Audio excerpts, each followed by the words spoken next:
नमस्ते साथियों, आप सभी को मेरा राम राम।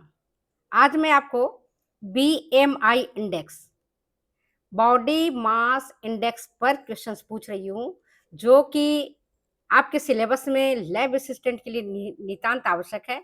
और अगर आप नेट का परीक्षा दे रही हैं, लैब असिस्टेंट का परीक्षा दे रही हैं, या टीजीटी का दे रही हैं, या कोई भी कॉम्पिटिटिव टेस्ट दे रही हैं, तो बॉडी मास इंडेक्स समझना बहुत जरूरी है।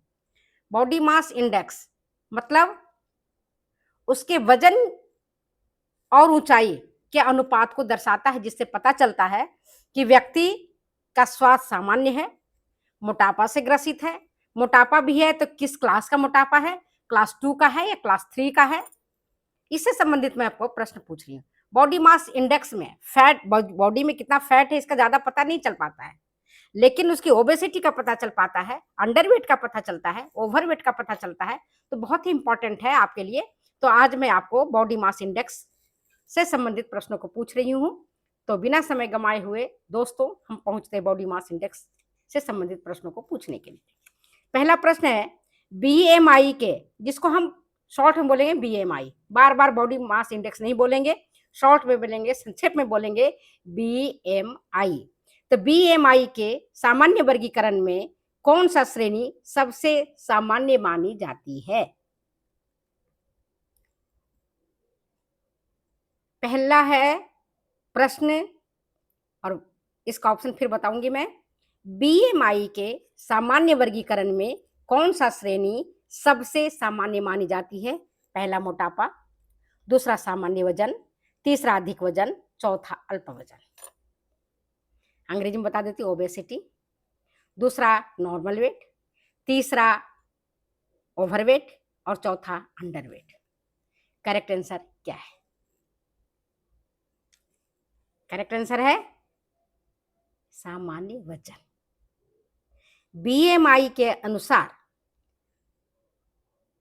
जब बीएमआई का मान 18.5 से 24.9 के बीच होता है, तब माना जाता है कि व्यक्ति पूर्ण रूपेण स्वस्थ है। कब मानेंगे? जब उसका जो रेंज है बीएमआई का, वो है 18.5 से लेकर के 24.9। इसके बीच में अगर कोई रेंज आ रहा है तो समझो कि वो उसका सामान्य वजन है। अगर इससे कम है तो अल्प वजन है, इससे अधिक है तो फिर अधिक वजन में आता है, और अधिक वजन आते ही परेशानी, अल्प वजन आते ही परेशानी। तो बीच का जो वजन होता है सामान्य वजन, इसके लिए बीएमआई का रेंज 18.5 से 24.9 होना चाहिए। अब देखो, दूसरा प्रश्न है बीएमआई की गणना किस तरह की जाती है, कैसे करोगे? बॉडी मास इंडेक्स की गणना आप किस तरह से करेंगे? पहला ऑप्शन है वजन गुने लंबाई गुने ऊंचाई। दूसरा है ऑप्शन वजन डिवाइडेड बाई ऊंचाई गुने लंबाई। दूसरा है और तीसरा ऑप्शन है वजन डिवाइडेड बाई ऊंचाई का स्क्वायर। और चौथा है इनमें से कोई नहीं। अगर आपने बीएमआई पढ़ा है तो आप इसका उत्तर बड़ी आसानी से दे सकेंगे।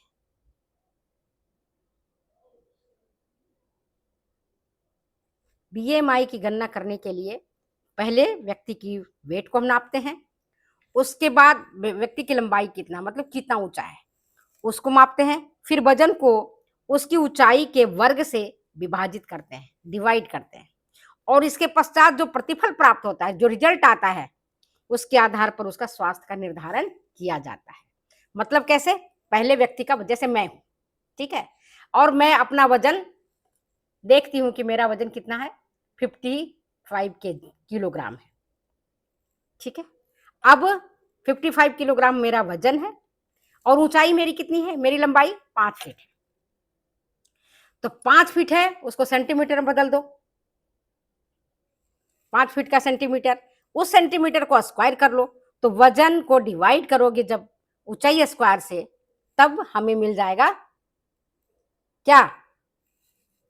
बीएमआई का रेंज मिल जाएगा कि हमारा बीएमआई कितना है। मैं अंडरवेट हूं ओवरवेट हूं या नॉर्मल वेट हूं, मेरा स्वास्थ्य का निर्धारण इससे काफी हद तक हो जाता है ना। इसी के आधार पर स्वास्थ्य का निर्धारण करते हैं। नेक्स्ट क्वेश्चन, बीएमआई मापने हेतु वजन का इकाई क्या रखा जाता है?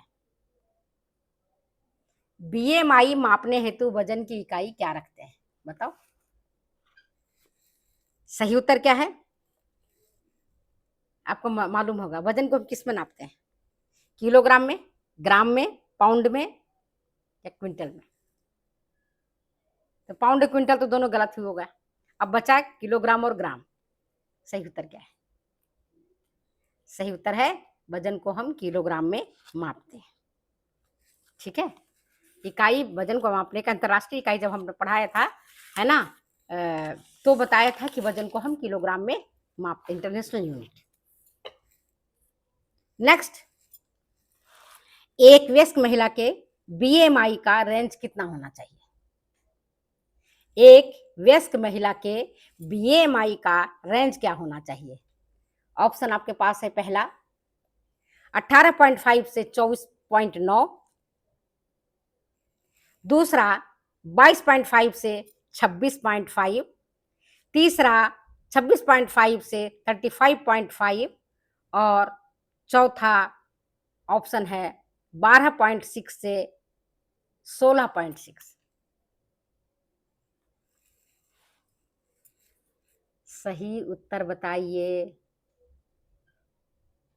चलो मैं बता देती हूँ, सही उत्तर इसका है 18.5 से 24.9।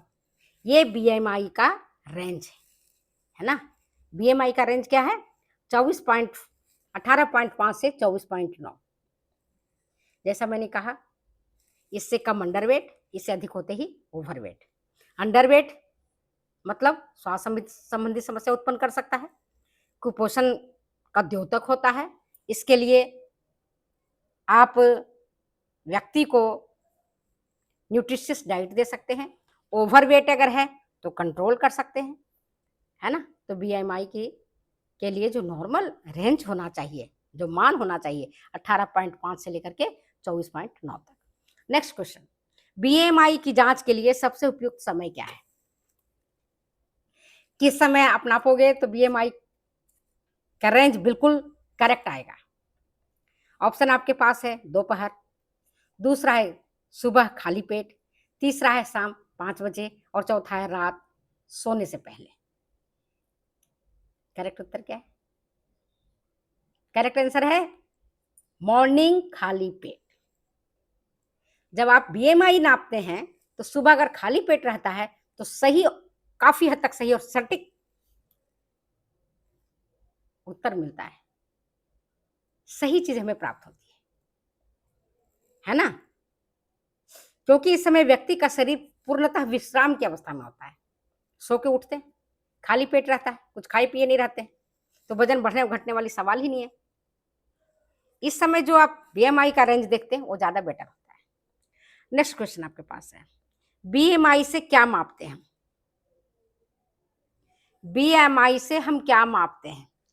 पहला ऑप्शन शरीर की वसा, दूसरा शरीर में उपस्थित मांसपेशियों की मात्रा, तीसरा शरीर के वजन और ऊंचाई का अनुपात और चौथा उपरोक्त सभी।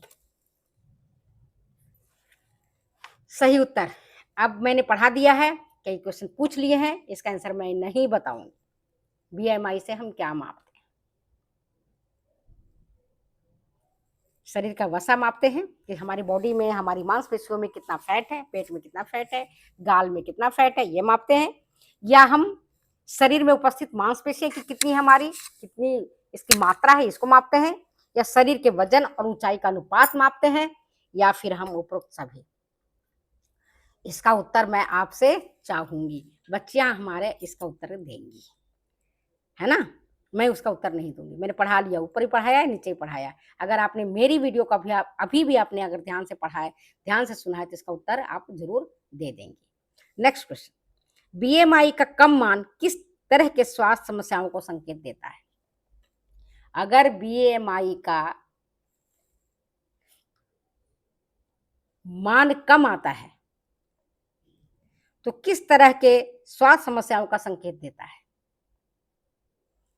अगर 18.5 से कम आता है तो किस तरह की समस्याओं को संकेत दे सकता है कुपोषण का? पहला, दूसरा हृदय रोग, तीसरा यकृत रोग, चौथा मधुमेह। करेक्ट आंसर क्या है? बोलो। करेक्ट आंसर है कुपोषण, अंडरवेट। पहले भी मैंने पढ़ाया हुआ था कि अगर बीएमआई का मान 18.5 से कम आता है तो व्यक्ति अंडरवेट है, अल्प भार वाला है, उसे अतिरिक्त न्यूट्रिशन दिए जाने की जरूरत है, इसलिए जरूरी है।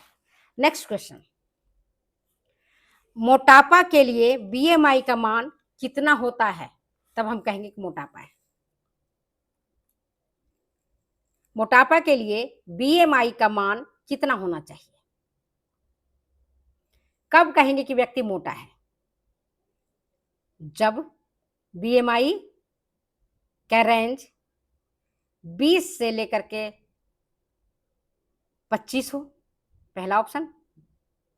20 to 25, दूसरा 25 to 28, तीसरा 40 to 45 और चौथा 30 या उससे ऊपर। प्रश्न को फिर से सुन लो, मोटापा के लिए बीएमआई का मान कितना होना चाहिए? मोटापा के लिए बीएमआई का मान 30 से अगर ज्यादा है तो आप समझो कि ओबेसिटी है, और ओबेसिटी जब अधिक होगा तो गंभीर स्वास्थ्य संबंधी समस्याओं को उत्पन्न करेगा। आप जानते हैं कि मोटापा स्वयं में कोई बीमारी नहीं है, लेकिन ये कई बीमारियों की जन्मदात्री है, कई बीमारियों को जन्म देता है। ठीक है, कई बीमारियों को जन्म देने वाली है मोटापा। नेक्स्ट क्वेश्चन आपके बीच में है वो ये कि सामान्य वजन के लिए बीएमआई का मान कितना होना चाहिए? सामान्य वजन के लिए ये दो क्वेश्चन नहीं बताऊंगी, मैंने शुरू में इसका क्वेश्चन का आंसर बता दिया है। फर्स्ट नंबर के क्वेश्चन इसका आंसर है, जो मैंने पहला प्रश्न आपसे पूछा है वही इसका आंसर है। ऑप्शन फिर बता देती हूँ, 25.5 to 29.9 पहला ऑप्शन, दूसरा है 18.5 to 24.9, तीसरा ऑप्शन 12.8 to 16.8 और चौथा इनमें से कोई नहीं। आंसर नहीं बताऊंगी, इसका आंसर मैं अपने विद्यार्थियों से चाहूंगी जिन्होंने मेरे इस वीडियो को देखा है, तो वो सही आंसर दे देंगे। नेक्स्ट क्वेश्चन, बीएमआई के लिए अंतरराष्ट्रीय मानक क्या है? बीएमआई के लिए अंतरराष्ट्रीय मानक क्या है? पहला 18.5 से 24.9, दूसरा 14.9 से 20.9, तीसरा 25.5 से 29.9 और चौथा इनमें से कोई नहीं। अंतरराष्ट्रीय मानक, सामान्य वजन को ही अंतरराष्ट्रीय मानक गिना गया है। 18.5 से 24.9 को बीएमआई के लिए अंतरराष्ट्रीय मानक मानते हैं। नेक्स्ट क्वेश्चन, नेक्स्ट क्वेश्चन आपके बीच में है वो ये, बीएमआई की अधिकतम सीमा कितना होता है? बीएमआई के लिए अधिकतम सीमा कितना होता है? ये 3 क्वेश्चन मैंने आपसे पूछा है, और देखते हैं कि हमारी कौन सी स्टूडेंट, कौन सी विद्यार्थी, कितनी उनकी तैयारी है, किस तरह से वो पढ़ रही हैं, उनको उनके बारे में जानना। बच्चों, बीच बीच में कई बार नहीं आ पाती हूँ, मैं भी थोड़ा सा अपने कामों में, अपनी गृहस्थी में व्यस्त हो जाती हूँ, तो नहीं आ पाती, लेकिन फिर भी मुझे ध्यान रहता है कि मेरे बच्चे पढ़ रहे हैं और उनको मुझे हेल्प करना है, और इसलिए मैं आई हूँ और आपको पढ़ाती हूँ। तो वीडियो अच्छी लगती है तो प्लीज़ शेयर करें, कमेंट करें, सब्सक्राइब करें और कमेंट जरूर करना, लाइक जरूर करना। आप लाइक नहीं करोगे, कमेंट नहीं करोगे तो मुझे कैसे पता चलेगा मेरे बच्चे पढ़ रहे हैं? ओके, थैंक यू, फिर मिलते हैं अगली वीडियो।